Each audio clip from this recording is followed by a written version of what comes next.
Hello guys, my name is Pranati Vagodekar. I've completed my MTech in Computer Science and Technology. I've completed my engineering in Computer Science and Engineering. I'm a researcher, I'm a publisher. I've published many papers in international journal and international conferences. My today topic is hot topic, obviously, because it is related to the current education system. And my topic name is two-way traffic of industry academia partnership.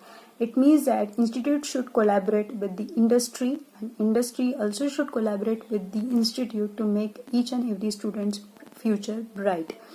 Now what is education system? Education system is a man-made thing. Obviously it is a man-made artificial thing to sustain, to keep the individual, to sustain the individual, to survive the individual in the environment. Okay, so it is a man-made thing. Second thing, the second important thing in education system are two important things in the education system. The first thing would be the precept, that is theory, which is almost done by each and every student, and second one is experiment, that is the practice, which is almost ignored by each and every student and by each and every institute, I would say. Okay, so precept, theory and practice experiment must go hand in hand. Okay, now when the industrial revolution first came in the 18th century, the man was aware of the factory. He used to go in the factory to practice certain demos, certain projects, certain practices where he has taken the theory knowledge and he used to implement that theory knowledge in the factory. So he was aware of the factory concept at that time in the 18th century.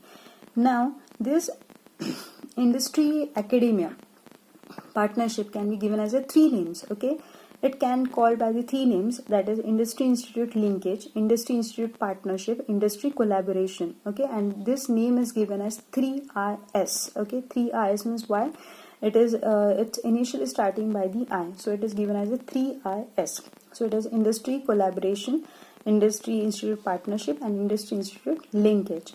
Now you must be knowing our Indian constitute belongs to the three roles. Okay, it has three main major roles. First one is chairman, second one is member and third one is general secretary. What is the chairman?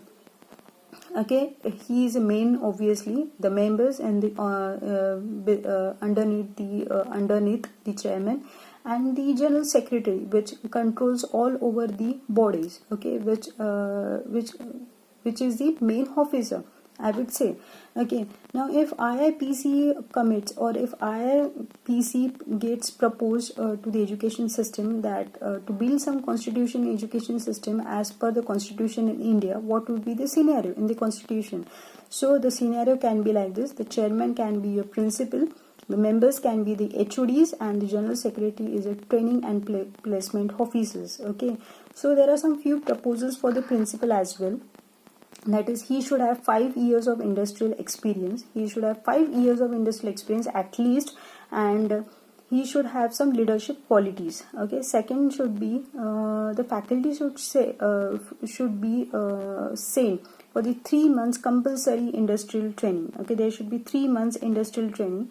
Then promoting testing, consultancy, R&D activities and reduction in teaching load. Obviously, if the teaching load has been reduced, the teachers would be able, the lecturers, the professors would be able to learn the experiential knowledge, which is very necessary to build a student future, to build a student in his academic career, in his academic.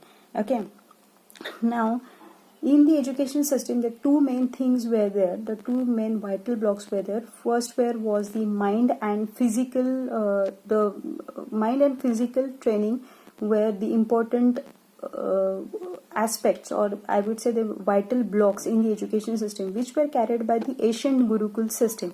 The Asian Gurukul system, what was the Asian Gurukul system? Asian Gurukul used to take their students with them and they used to go in the hut or in the field or on the field, I would say, to carry out certain experiments which they have studied in the classrooms on the theory on the theory basis. Okay, so they used to carry certain experiments on the field, and the guru used to take his students to the field to let them know, to let them experiment those things in the field. So these are certain Gurukul system. They used to follow these two vital blocks, that is mind and physical training is much more important in the education system. Now Next thing is that what is about the sandwich programs. Okay, the term is as sandwich programs. Sandwich programs is much more similar with the internship programs. Okay, but internship programs are rarely ignored by the institute. Okay, internship programs are not rarely observed by the institutes. Okay, so what are the internship programs? First I will say that key internship programs are, if the student has completed his degree and he has to go, the last 6 months he has to go in the industry, and he has to stay there, and he has to do certain projects, certain experiments in the industry. That is the internships training. Okay, but this is ignored by the institute, and this is not carefully observed by any of institutes, I would say. What is the sandwich programs? Sandwich programs are the sandwich-like structure, obviously. Okay, what is the sandwich-like structure? That the students first needs to take admission if he or she is pursuing any degree. He used to complete his 2 years. Then he has to, in between his education, he has to go 6 months training in the industrial training, and come back again and join his academic career. So that is the sandwich programs were used to carried out by certain institutes 4 decades ago. Okay, so that is not followed today, but it needs to be followed today by many of the institutes.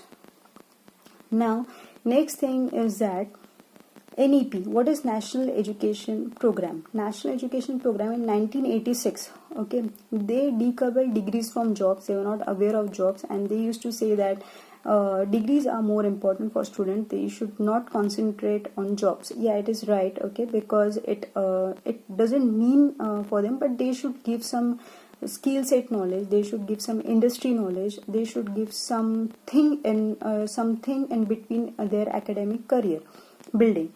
Okay, so NEP 1986 dedicable degrees from jobs, and in NEP today's scenario, in NEP 2020, they are giving holistic education to each and every student. Okay, which is very good progress, obviously. Now, if you observe current scenarios for tertiary education, I would say for tertiary education the scenario is like that. Many of the PhDs and many of the institutes, in many of the institutes, PhDs, HODs, lecturers, professors are not having any industrial knowledge. Then less than 30% of institutes are NAC accredited, and much less are NBA. Okay, and third one is there are less autonomous colleges are there. So these scenarios are being observed in current tertiary education. Now guys, you would say that why I am focusing on practical knowledge, experiential knowledge. Why?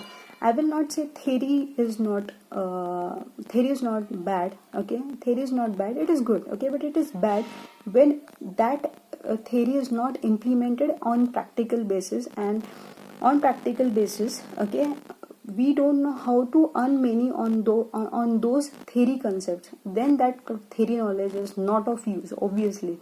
Okay, so each student should be aware of how that theory knowledge can be implemented on practical basis.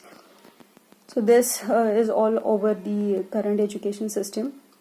Now going to the future scope for this project is that still IIPC, that is Industry Institute Partnership Cell, is virgin in India. Okay, lot of experiments and lot of work needs to be done on IIPC.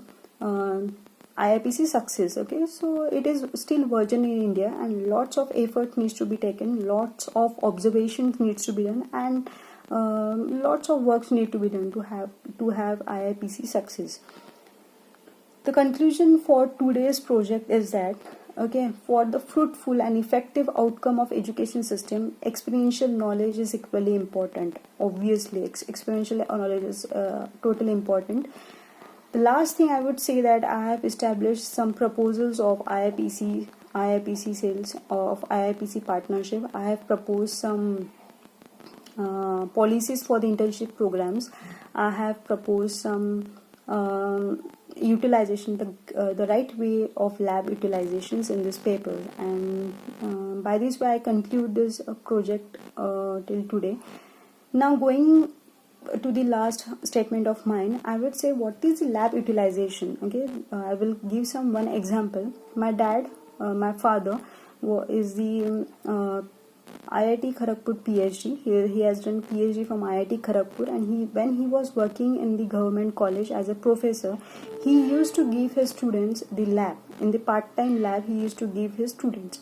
The students used to utilize that lab for earning the money. First of all, I would like to say that outside, if a person is having one system, he can earn a lakh of rupees through that one system, through his skill sets, okay, through his mindset. Okay, so why can't we utilize our lab, our resources for the students to earn money? They can learn how the projects needs to be handled. They can earn money. They can improve their skill sets, and main important thing, they know how to manage the time during their studies. Okay, after their studies, when their studies are completed, when their studies are done, they can go in the lab, they can sit in the lab, they can earn money, they can give good profit to the college, and they can even earn some profit, okay, by themselves. So that is a good utilization of labs. Okay, so the collaboration is needed from institutes to the industry for taking some projects. Okay, so these lab utilizations can be done. So anyway, thank you. I hope my project of IIPC, that is Industry Institute Partnership, will go on and you will like this. Thank you.